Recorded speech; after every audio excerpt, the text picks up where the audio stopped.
ஐயா, எல்லாரும் பணி நிரந்தரம் செய்யணும் அப்படின்னு சொல்லிட்டு இருக்கும்போது திருமாவளவன் மட்டும் பணி நிரந்தரம் செய்யக்கூடாது அப்படின்ற ஒரு விஷயத்த சொல்றாரு. அதுக்கு ஒரு விளக்கமும் கொடுக்கறாரு. அம்பேத்கரினுடைய பார்வையிலிருந்து பார்க்கும்போது அது பணி நிரந்தரம் செய்யக்கூடாது அப்படின்ற ஒரு விஷயத்த சொல்றாரு. அது எப்படி சொல்றாங்க? அதாவது தமிழ்நாடு அரசாங்கத்துடைய சட்டம் 240 நாட்கள் வேலை செய்தால் அவர்களை எல்லாம் பணி நிரந்தரம் செய்ய வேண்டும் என்று தமிழ்நாடு அரசாங்கத்தினுடைய சட்டம். அந்த சட்டத்தை நடைமுறைப்படுத்துங்கள் என்றுதான் தொழிற்சங்கங்கள் கோருகின்றன. இது இவர்களுக்கு, இந்த துப்புரவு பணியாளர்களுக்கு மட்டுமல்ல, எல்லா துறைகளுக்குமே இந்த சட்டம் என்பது. இப்போ கண்டக்டராக இருக்கார், டிரைவராக இருக்கார், பல விஷயங்களில் ஒப்பந்தத்துக்கு ஆள் எடுக்கிறாங்க. அப்புறம் 240 நாட்கள் ஆனதுக்கு பிறகு அவங்கள பர்மனெண்ட் பண்ணணும். ஆனால் நிரந்தரம் செய்யாமல் பல ஆண்டுகளுக்கு அவங்களை தற்காலிக பணியாளர்களாக வைத்திருக்கிற ஒரு போக்கு என்பது இருக்கிறது. ஆகவே தொழிலாளர்களும் தொழிற்சங்கங்களும் எழுப்பியிருக்கிற மிக மிக சட்டப்பூர்வமான ஒரு கோரிக்கை பணி நிரந்தரம் என்பது. தோழர் திருமாவளவன் அவர்கள் சொல்லக்கூடிய கருத்து என்பது சரியானதல்ல. ஏனென்று சொன்னால், இப்போ எனக்கு தெரிஞ்ச ஒரு துப்புரவு பணியாளருடைய ஒரு குடும்பத்தில் பிறந்த ஒரு பெண், அவங்க அப்பா அம்மா 2 பேருமே துப்புரவு பணியாளர், நிரந்தர பணியாளர்களாக இருந்தாங்க. அதில் கிடைத்த வருமானத்தை வைத்து அந்த பெண்ணை படிக்க வைத்து பிஹெச்டி முனைவர் பட்டம் வரைக்கும் பெற்று கல்லூரி பேராசிரியராக இன்றைக்கு இருக்கிறார். எனக்கு தெரிஞ்ச ஒரு குடும்பத்தை பற்றி சொல்கிறார்.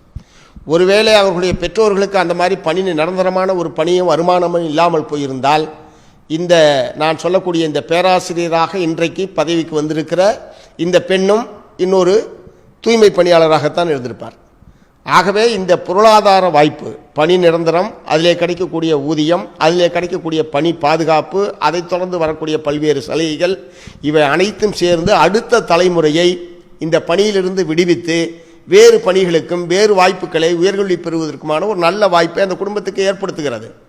ஆகவே இந்த பிரச்சனையை தோழர் திருமாவளவன் மட்டுமல்ல, திரு அதியமான் அவர்கள் உட்படும் இத்தகைய கருத்தை அவர்கள் சொல்லியிருக்கிறார்கள்.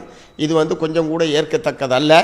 நாம் ஒன்று பரம்பரையாக அந்த குடும்பத்தில் இருக்கக்கூடிய அனைவருக்கும் இந்த வேலையை வழங்க வேண்டும், இதே பணியில் நீடிக்க வேண்டும் என்கிற முறையில் யாரும் கோரிக்கை வைக்கவில்லை. இப்போது பணி செய்து கொண்டிருக்கக்கூடியவர்களுக்கு அது நிரந்தரம் செய்யப்பட வேண்டும். அதன் மூலமாக சட்டப்பூர்வமான ஒரு பாதுகாப்பு என்பது அந்த தொழிலாளர்களுக்கு வழங்கப்படுவது என்பதுதான் நியாயமானது. ஆகவே இவர்களுடைய கருத்து, தோழர் திருமாவளவன், தோழர் அதியமான் போன்றவர்களுடைய கருத்து என்பது ஏற்கத்தக்கதல்ல.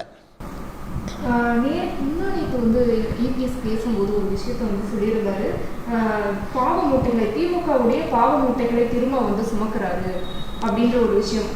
அதனுடைய ஒரு நீட்சி தான் இவர் இந்த மாதிரியான ஒரு கருத்து தெரிவிக்கிறதுக்கான காரணம் சார். அதாவது பிஜேபி கடந்த 10 ஆண்டு காலமாக பாரதிய ஜனதா கட்சி அரசாங்கத்தை ஆதரித்ததன் மூலமாக நாடு முழுவதும் இருக்கக்கூடிய மக்களுக்கு விரோதமான எல்லா விதமான பாவ சுமைகளையும் சுமந்தது மட்டுமல்ல, அதற்கு ஆதரவாக பாராளுமன்றத்தில் நடந்து கொண்டது அதிமுக.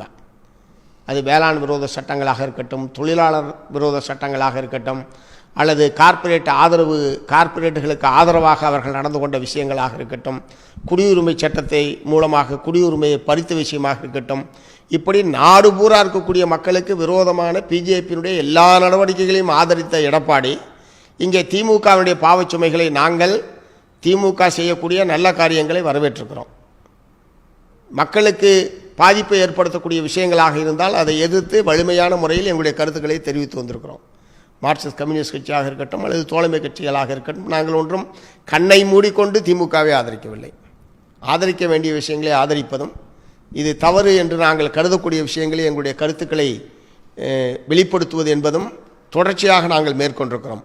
அத்தகைய ஒரு அணுகுமுறை எடப்பாடியிடம் பிஜேபி சம்பந்தமாக இருந்திருக்கிறதா என்கிற கேள்வியை நான் எழுப்ப விரும்புகிறேன்.